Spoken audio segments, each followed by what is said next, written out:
Hello and welcome back to my channel. I'm B. My real name is Ashley, but just like please don't ever government name me. If you don't know, now you know. Thanks for joining me. Today we are going to be talking about a year after my autism diagnosis.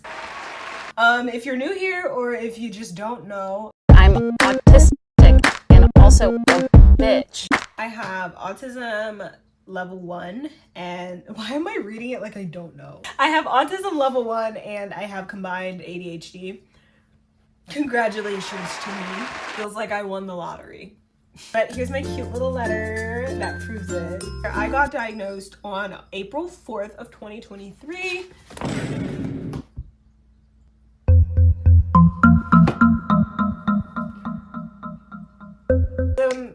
Pretty much been a year since I got diagnosed with autism, and I just wanted to chit chat about where I'm at a year later. I feel like, I don't see a lot of people talk about getting diagnosed, but I don't see a lot of people, following up in like what getting diagnosed did for them. If, they felt like it was worth it and stuff like that. And things that they just wish that they knew. So I decided that that's what I'm going to do today because it's almost been a year, so I feel qualified to speak on the topic. And I just want to help people. We're going into a new year. Maybe you're thinking about getting evaluated for autism or ADHD, or just those two things really. That's the only thing I can help you with. Sorry, buddy. But yeah, I just figured it would be helpful if I came on here and talked about some of this stuff. So one of the biggest things that I wish that I had done when I got evaluated was given myself a specific buffer day, because I just had like a random Tuesday off from work, and I was like, okay, well, I'm gonna get evaluated then. I went through Thriving Wellness Center. I made a whole video about the process, so I'm not gonna like go too in depth about that here, but if you want to go watch that video, it'll be up there somewhere. But the way that it works is you basically just set up an appointment online. I paid $7.95 for the combo, just to confirm that I was in fact right. The main thing that I wish that I knew before was how exhausted I was going to be after. It was a 3-hour process. So I was like, it's fine. I had this random Tuesday off from work. I did it, and the next day I was completely fried. Now, disclaimer, I have been in autistic burnout since the end of 2020.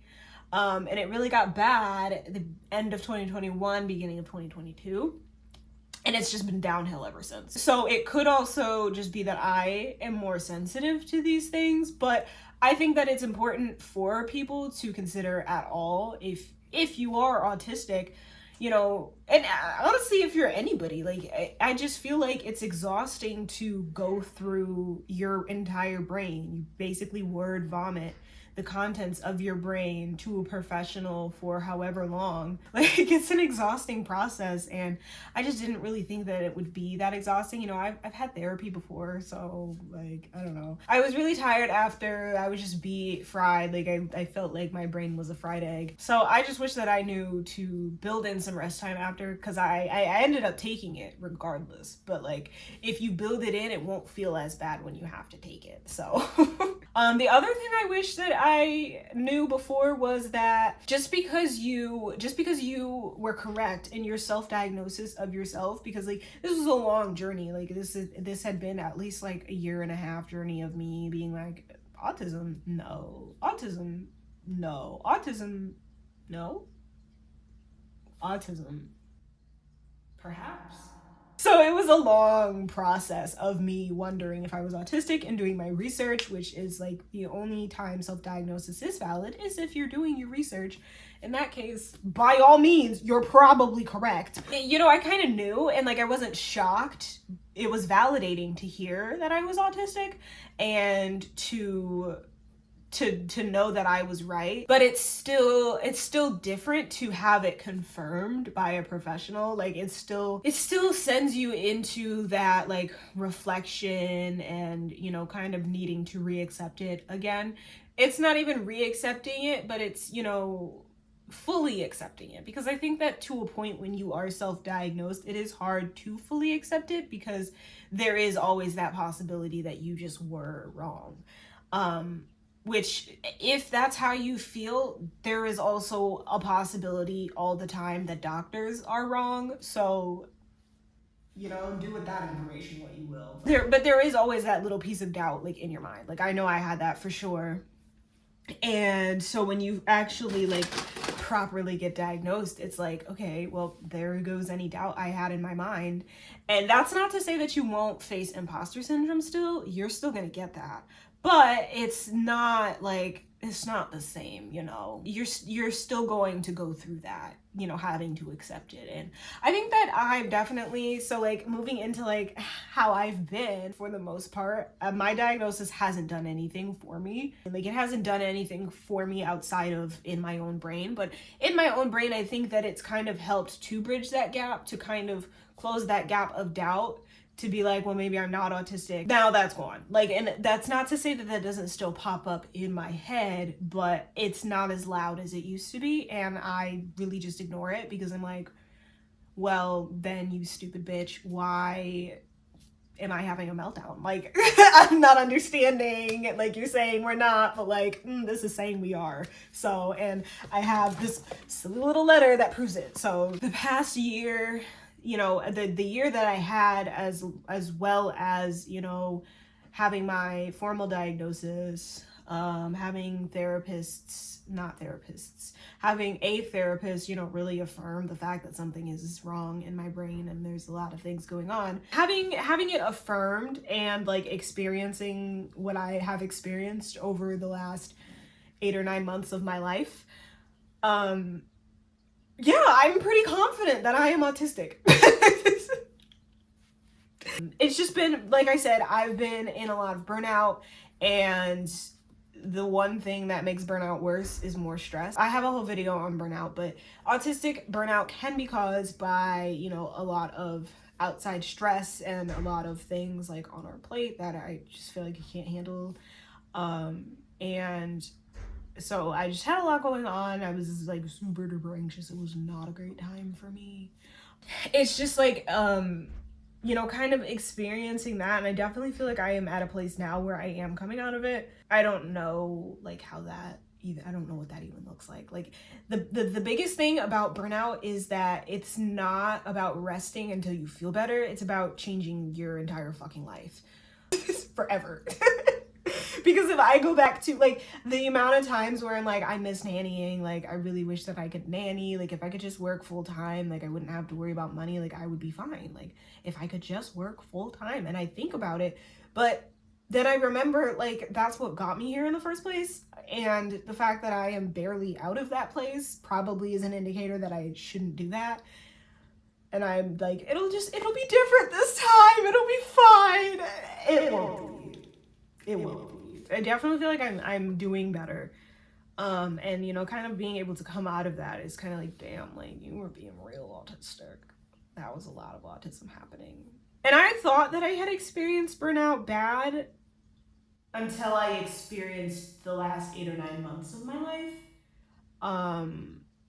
When I pretty much consistently wished that I didn't exist on this astral plane, if you get what I'm putting down.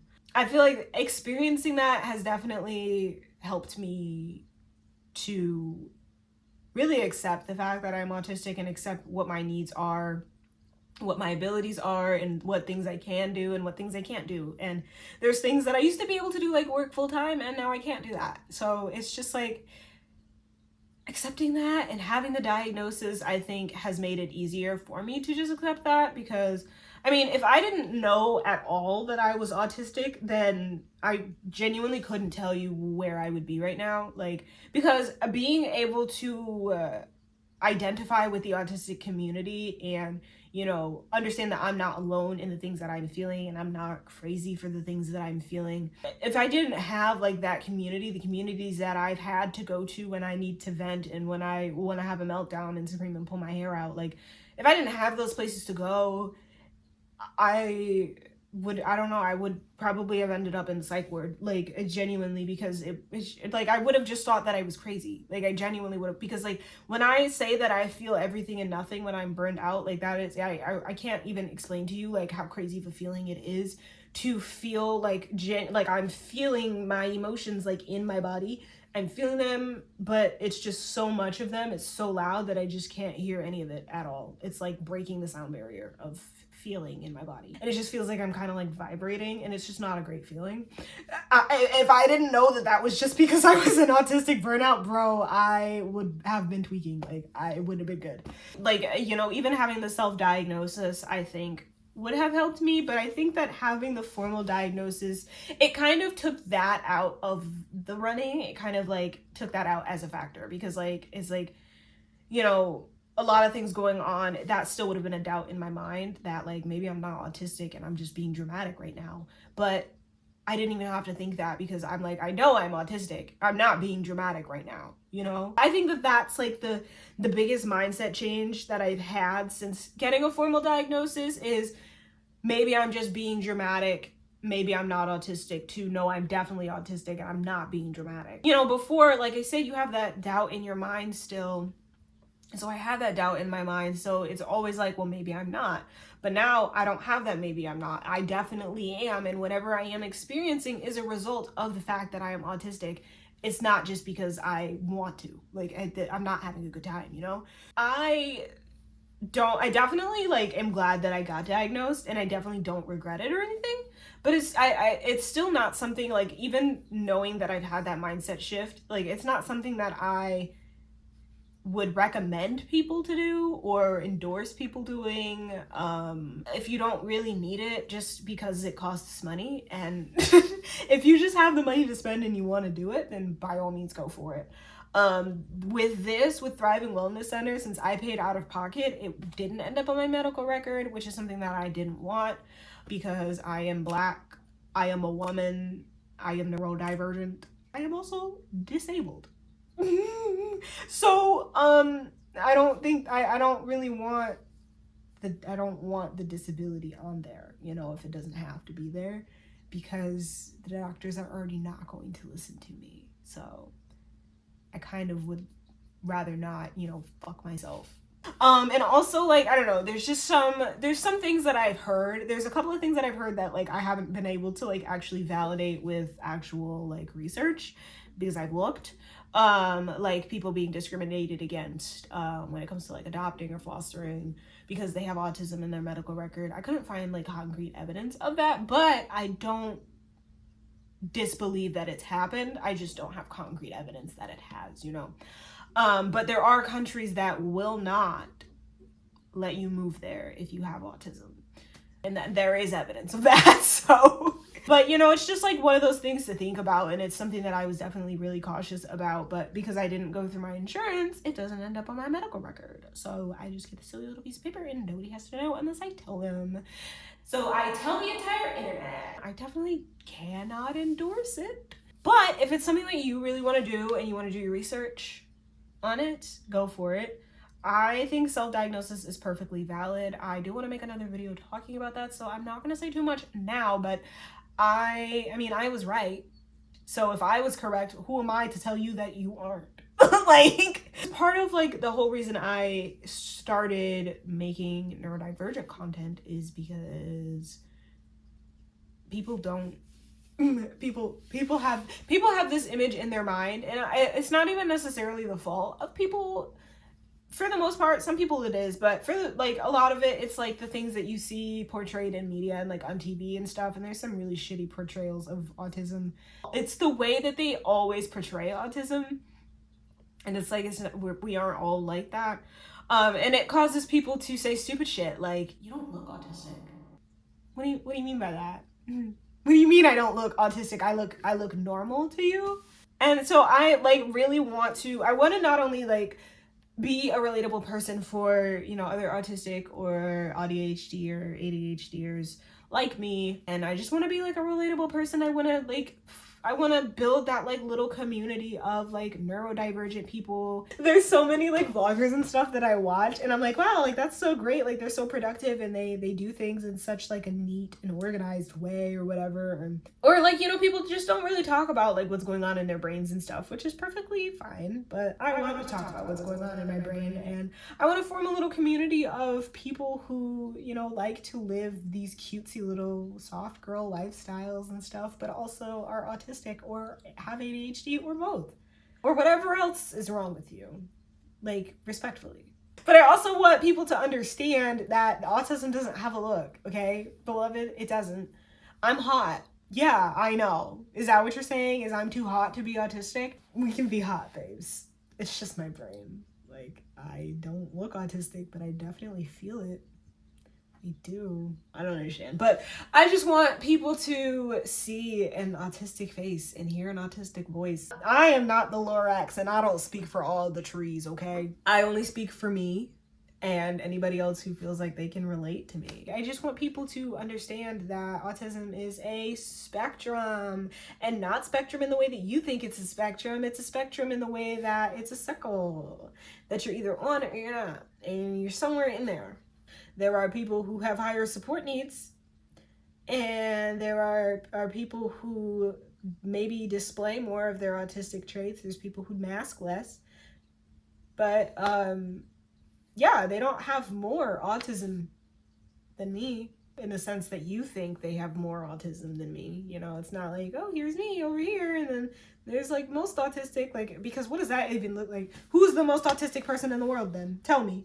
If I don't look autistic, clearly you're the fucking autism expert. So tell me, who's the most autistic person in the world? Since you got your degree and you know every fucking thing. Answer quickly, no. Thank you guys so much for watching. I hope you enjoyed. I hope you learned something. I will see you guys in my next video. Don't know how to exist. Bye.